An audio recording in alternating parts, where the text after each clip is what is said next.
ಇತ್ತೀಚಿನ ದಿನಗಳಲ್ಲಿ ಸುಮಾರು ಒಂದು ತಿಂಗಳಿಂದ ಗೊಂದಲಗಳು ನಿರ್ಮಾಣ ಆಗಿದ್ದಾವೆ.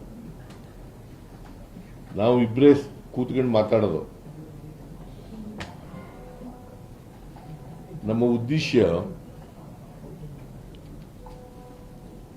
28ರ ಚುನಾವಣೆ ಬಹಳ ಮುಖ್ಯ.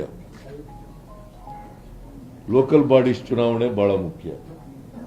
ಕಾರ್ಪೊರೇಷನ್ ಚುನಾವಣೆ ಮತ್ತು ತಾಲೂಕು ಪಂಚಾಯತ್, ಜಿಲ್ಲಾ ಪಂಚಾಯತಿ ಚುನಾವಣೆ, ಗ್ರಾಮ ಪಂಚಾಯತ್ ಚುನಾವಣೆ ಇವು ಬಹಳ ಮುಖ್ಯ. ಅದರ ಬಗ್ಗೆನೂ ಕೂಡ ಚರ್ಚೆ ಮಾಡಿದೆವು. 28ರ ಚುನಾವಣೆಯಲ್ಲೂ ಕೂಡ ಕಾಂಗ್ರೆಸ್ ಅನ್ನು ಅಧಿಕಾರಕ್ಕೆ ತರಬೇಕು ಅಂತಕ್ಕಂಥದ್ದು ಚರ್ಚೆ ಮಾಡಿದ್ದೇವೆ. ನಾವಿಬ್ರು ಡಿ.ಕೆ. ಶಿವಕುಮಾರ್ ಅವರು, ನಾನು ಹೇಗೆ ಅಸೆಂಬ್ಲಿ ಚುನಾವಣೆಯಲ್ಲಿ 2023 ಅಸೆಂಬ್ಲಿ ಚುನಾವಣೆಯಲ್ಲಿ ಕೆಲಸ ಮಾಡಿದ್ರು ಒಟ್ಟಿಗೆ, ಅದೇ ರೀತಿಯಲ್ಲಿ ಮುಂದೆನೂ ಕೂಡ ಒಟ್ಟಿಗೆ ಹೋಗ್ತಕ್ಕಂಥದ್ದನ್ನು ತೀರ್ಮಾನ ಮಾಡಿದ್ದೀವಿ. ನಮ್ಮಲ್ಲಿ ಯಾವುದೇ ಡಿಫರೆನ್ಸಸ್ ಇಲ್ಲ. ನನಗೆ ಡಿ.ಕೆ. ಶಿವಕುಮಾರ್ಗೆ ಯಾವುದೇ ಡಿಫರೆನ್ಸಸ್ ಇಲ್ಲ. ಇವತ್ತಿನವರೆಗೂ ಡಿಫರೆನ್ಸಸ್ ಇಲ್ಲ, ಮುಂದೇನೂ ಡಿಫರೆನ್ಸಸ್ ಇರಲ್ಲ. ಒಟ್ಟಿಗೆ ಹೋಗ್ತೀವಿ. ಆಮೇಲೆ ಅಸೆಂಬ್ಲಿ 8ನೇ ತಾರೀಕಿನಿಂದ ಶುರುವಾಗುತ್ತೆ. ಚಳಿಗಾಲದ ಅಧಿವೇಶನ ಬೆಳಗಾವಿನಲ್ಲಿ ಪ್ರಾರಂಭ ಆಗ್ತದೆ. ನಾವು ಅಲ್ಲೂ ಕೂಡ ವಿರೋಧ ಪಕ್ಷದವರನ್ನ ಬಹಳ ಸಮರ್ಥವಾಗಿ ಇಲ್ಲಿವರೆಗೂ ಎದುರಿಸಿದ್ದೀವಿ, ಮುಂದೇನೂ ಕೂಡ ಎದುರಿಸ್ತೀವಿ.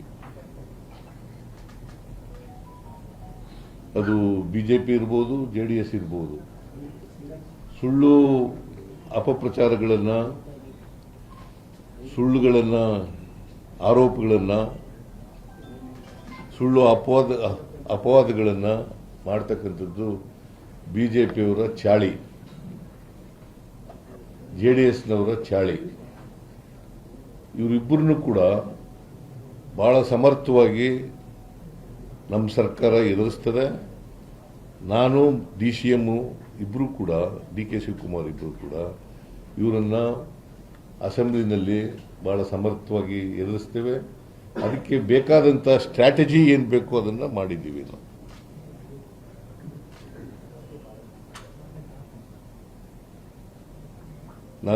ನಾವಿಬ್ಬರು ಸ್ಟ್ರಾಟಜಿ ಮಾಡ್ತಕ್ಕಂಥದ್ದು. ಯಾಕಂತಂದ್ರೆ ಅವರು ಪತ್ರಿಕೆಗಳಲ್ಲೆಲ್ಲ ಹೇಳ್ತಾರೆ, ನಾವು ನೋ ಕಾನ್ಫಿಡೆನ್ಸ್ ಮೋಷನ್ ಮೂವ್ ಮಾಡ್ತೀವಿ. ಇದು ಇಂಪಾಸಿಬಲ್. ನಾವು 142 ಜನ ಇರತಕ್ಕಂಥದ್ದು, ಅವರಿರೋದು 64 ಜನ ಮಾತ್ರ.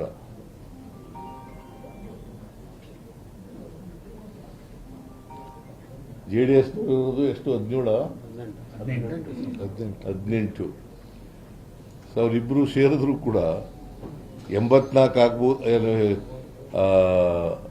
82 ಆಗ್ಬೋದು ಹೊರತು ಅದಕ್ಕಿಂತ ಜಾಸ್ತಿ ಆಗಲಿಕ್ಕೆ ಸಾಧ್ಯನೇ ಇಲ್ಲ. ಅದರಿಂದ ಅದು ಇಟ್ಸ್ ಎ ಫುಟೈಲ್ ಎಕ್ಸರ್ಸೈಸ್ ಅಂತ ನನಗನ್ಸುತ್ತೆ. ಅವರು ಏನೇ ಮಾಡಿದ್ರು ಕೂಡ ಅಸೆಂಬ್ಲಿನಲ್ಲಿ, ಅವರು ಏನೇ ಆರೋಪಗಳನ್ನು ಮಾಡಿದ್ರು ಕೂಡ, ಸುಳ್ಳು ಆರೋಪಗಳನ್ನು ಮಾಡಿದ್ರು ಕೂಡ ಅವೆಲ್ಲವನ್ನು ಕೂಡ ಸಮರ್ಥವಾಗಿ ಎದುರಿಸ್ತಕ್ಕಂಥ ಕೆಲಸವನ್ನು ಮಾಡ್ತೀವಿ. ಆಮೇಲೆ ಬಹಳ ಮುಖ್ಯವಾಗಿ ತೀರ್ಮಾನ ಮಾಡಿರ್ತಕ್ಕಂಥದ್ದು, ನಾವಿಬ್ಬರೂ ಹೈಕಮಾಂಡ್ನವರು ಏನು ಹೇಳ್ತಾರೆ ಹಾಗೆ ಕೇಳೋದು. ಹೈಕಮಾಂಡ್ನವರು ಏನು ಹೇಳ್ತಾರೆ ಅದನ್ನು ಕೇಳೋದು. ಹೈಕಮಾಂಡ್ನವರು ಬಹುಶಃ ಈಗ ಅಸೆಂಬ್ಲಿ ಇರೋದ್ರಿಂದ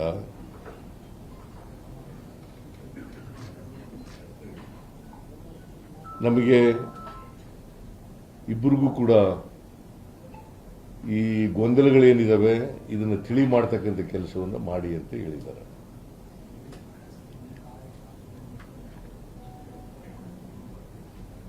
ನಾಳೆಯಿಂದ ಯಾವುದೇ ಗೊಂದಲ ಇರಲ್ಲ.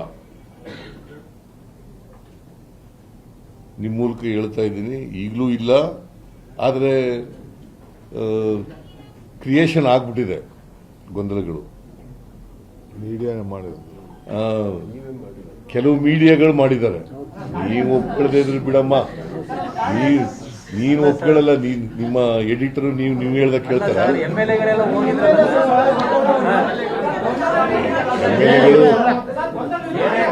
ಕೇಳಪ್ಪ, ಇಲ್ಲಿ ಎಮ್ಎಲ್ಎಗಳು ಹೇಳಗಂತ ಕೇಳ್ರಿ.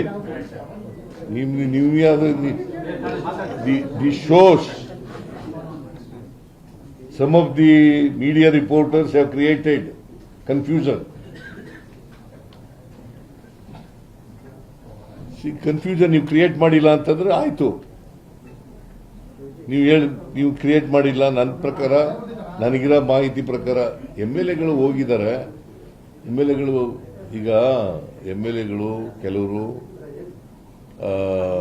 ಮಂತ್ರಿ ನಾನು ರೀಸಫಲ್ ಮಾಡ್ತೀನಿ ಅಂತ ಹೇಳಿದ್ನಲ್ಲ, ಅದಕ್ಕೋಸ್ಕರ ಹೋಗಿರ್ಬೋದು ಕೇಂದ್ರಕ್ಕೆ ಮಂತ್ರಿಗಳು ಮಾಡಿ ಅಂತ ಹೋಗಿರ್ಬೋದು. So it doesn't mean that they are against the leadership.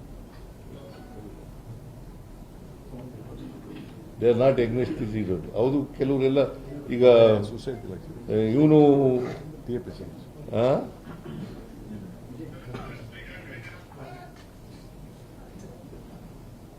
ಕೆಲವರೆಲ್ಲ ಬಂದು ನನ್ನ ಜೊತೆ ಮಾತಾಡಿದ್ದಾರೆ. ನಾವು ಹೋಗಿದ್ದು ಇದಕ್ಕೋಸ್ಕರ ಅಂತ ಹೇಳಿದ್ದಾರೆ. ಸೊ ಒಟ್ಟಾರೆಯಾಗಿ ನಾವು ಹೈಕಮಾಂಡ್ ಏನ್ ತೀರ್ಮಾನ ಕೊಡ್ತದೆ, ಏನ್ ಡೈರೆಕ್ಷನ್ ಕೊಡ್ತದೆ, ಏನ್ ಇನ್ಸ್ಟ್ರಕ್ಷನ್ ಕೊಡ್ತದೆ, ಆ ರೀತಿಯಾಗಿ ಮಾಡ್ಕೊಂಡು ಹೋಗ್ತೀವಿ. This is what between D K. Shivakumar and myself have decided. ತಮ್ಮೆಲ್ಲ ಸಹಕಾರದಿಂದ ಈ ರಾಜ್ಯದಲ್ಲಿ ಕಾಂಗ್ರೆಸ್ ಸರ್ಕಾರ ತಂದಿದ್ದೀವಿ. ಜನರಿಗೆ ಏನು ಮಾತು ಕೊಟ್ಟಿದ್ದೇವೆ ಆ ಮಾತಿನಂತೆ ನಾವು ನಡ್ಕೊಂಡು ಜನರ ಸೇವೆಯನ್ನು ಮಾಡ್ಕೊಂಡು ಬಂದಿದ್ದೇವೆ. ಈ ರಾಜ್ಯದ ಜನತೆ ನಮ್ಮ ಮೇಲೆ ಅಪಾರವಾದಂಥ ವಿಶ್ವಾಸ, ನಂಬಿಕೆ ಇಟ್ಕೊಂಡು ನಮಗೆ ಸಹಕಾರವನ್ನು ಕೊಟ್ಕೊಂಡು ಬರ್ತಾ ಇದ್ದಾರೆ. ಅವರ ಆಸೆ, ಆಕಾಂಕ್ಷೆ, ಆಶೋತ್ತರಗಳನ್ನು ಈಡೇರಿಸಬೇಕಾದ್ದು ನಮ್ಮೆಲ್ಲರ ಕರ್ತವ್ಯ. ಆ ನಿಟ್ಟಿನಲ್ಲಿ ನಮ್ಮ ಪಕ್ಷ ಅಧಿಕಾರಕ್ಕೆ ಬಂದಿದೆ. ಸಿದ್ದರಾಮಯ್ಯನವರ ನೇತೃತ್ವದಲ್ಲಿ ಸರ್ಕಾರ ರಚನೆ ಆಗಿದೆ. ಹಿಂದೆ ಹೈಕಮಾಂಡ್ ಅವರು ಏನು ತೀರ್ಮಾನ ಮಾಡಿದ್ದಾರೆ ಆ ಪ್ರಕಾರ ಇವತ್ತು ನಾವು ಕೆಲಸವನ್ನು ಮಾಡಿಕೊಂಡು ನಾವು ಹೋಗ್ತಾ ಇದ್ದೇವೆ. ಈಗ 8ನೇ ತಾರೀಕು ಅಸೆಂಬ್ಲಿ ಬರ್ತಾ ಇದೆ.